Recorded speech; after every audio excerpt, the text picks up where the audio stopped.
We're in Florida this week at the Motorsports Mecca, the holy grail of Do It For Dale, the house that bootleggers built. That's right, we're at Daytona. Daytona!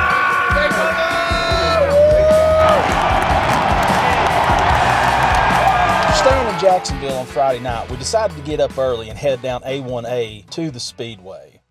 Once we got there, qualifying had already gotten underway, so I kind of used that opportunity to just walk around different spots, get an idea of where I wanted to shoot from throughout the day.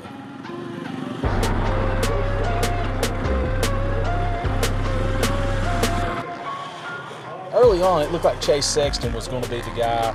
A lot of people were talking about Cooper Webb.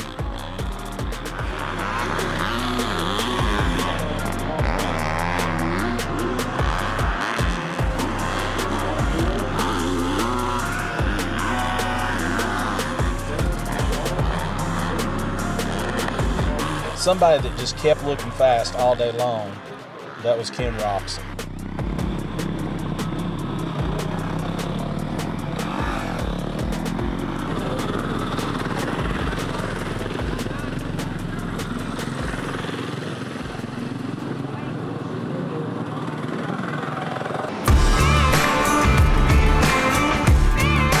As qualifying came to an end, I decided to head on over to the garage area and see what all was going on over there.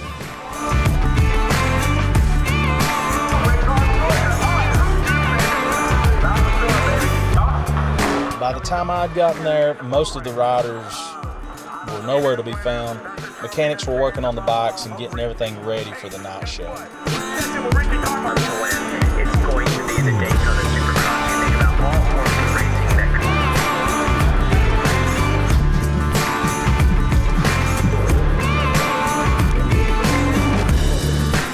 And it's crazy all the people you see from the industry and celebrities like Vanilla Ice or legendary riders like Chad Reed. And that guy that Daniel Blair's been talking about this week. After waiting for what seemed like an eternity, it was finally time for opening ceremonies. The fireworks, pretty cool, not gonna lie, and rider intros are always one of the cooler parts of Supercross.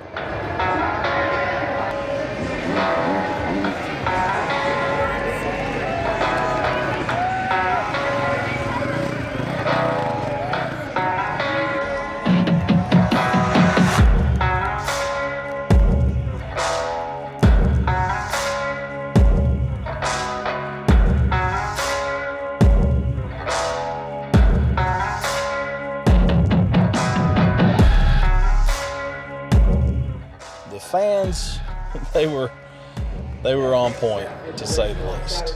Well, I can't helmet.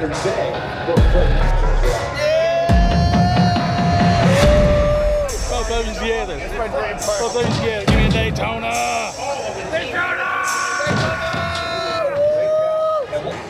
So heading into the heat races, the first 250 heat race, Tom Viel, he pretty much dominated that one. And then heat race number 2, RJ Hampshire took care of business there.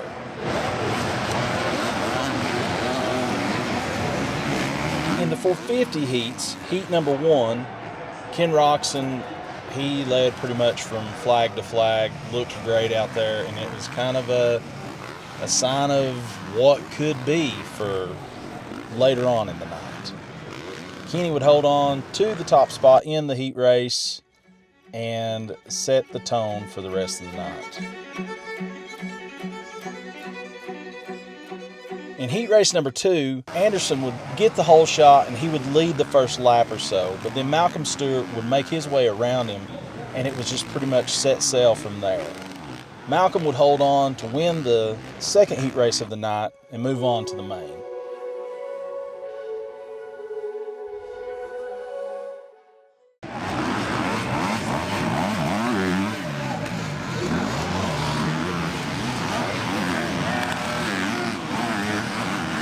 Jake Chambers would win the 250 LCQ without much problem, and Chase Sexton, who had had some issues in the heat race, had to take care of business in the LCQ. Of course, he just cruised on to a win there. No problem, moving on to the main.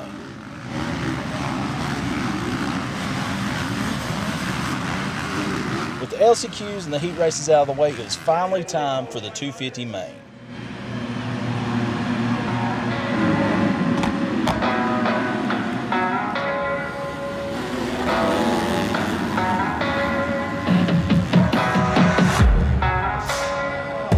When the gates dropped, it was pretty obvious that it's going to be between the 1 and Hampshire.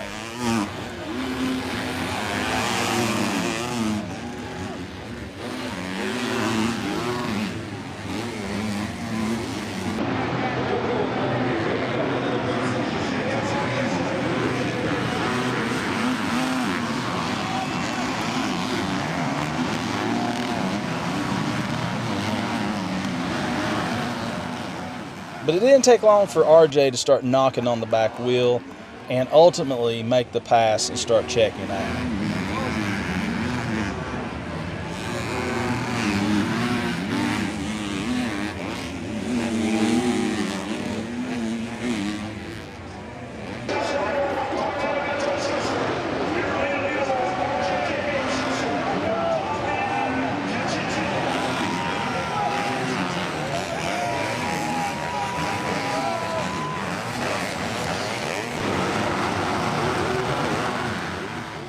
And just when we thought that RJ was going to check out, this was going to be a boring race, Levi Kitchens would go down hard. Luckily, he was able to get up under his own power, but it was very obvious that he sustained some heavy injuries from this. Unfortunately, he'll be out for an extended period of time recovering from these injuries.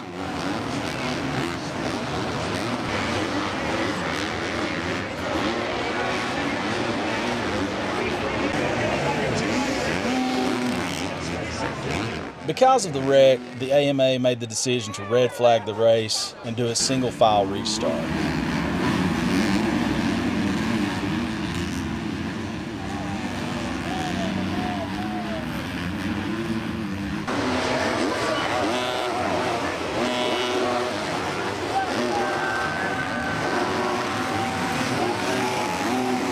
Ultimately, Hampshire would hold on to go on and win the 250 main at Daytona.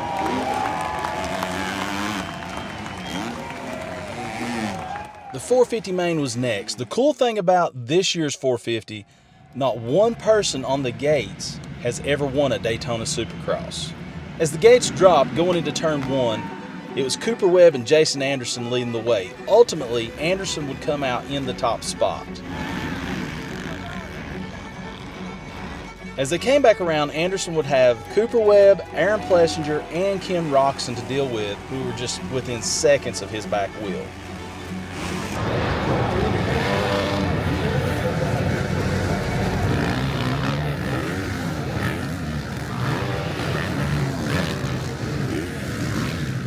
It was pretty obvious once Anderson started feeling the heat from Aaron Plessinger that Plessinger was clearly the fan favorite at Daytona.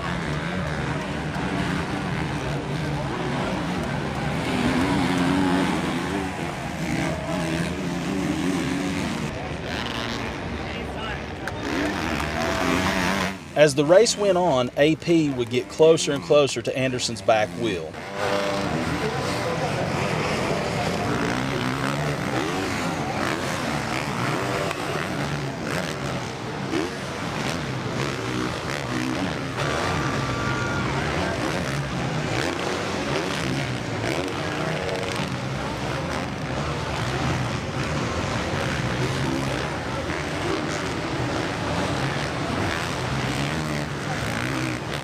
And eventually the Cowboy was just too much for Anderson as he would make the pass in the sand section and the crowd went absolutely nuts.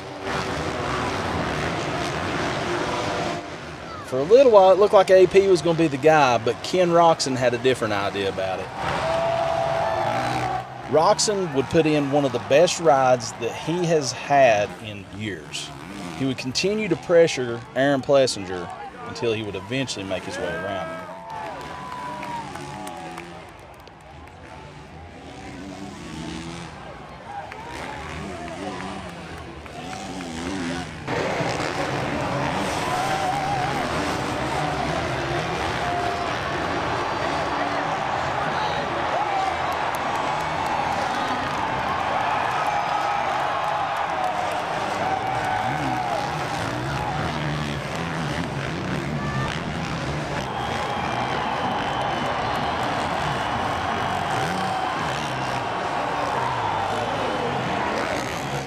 looked like Roxon was going to be able to just check out, but then Cooper Webb was able to make his way around Plessinger, and Webb was putting in some really fast laps towards the end of the race.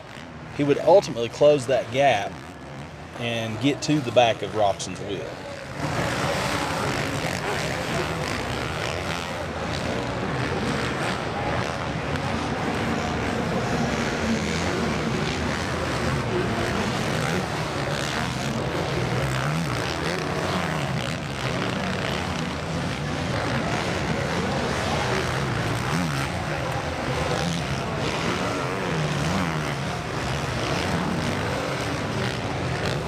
But at the end, Roxon's pace was just too much to handle.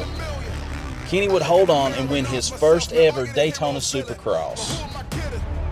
This time I shake up the building. This time I'm picking up arms. They harming the women and children. Look at the way that we work to get very assertive. Look at the faces, very alert. And look at the way they're burying persons. All for the name of sharing a purpose.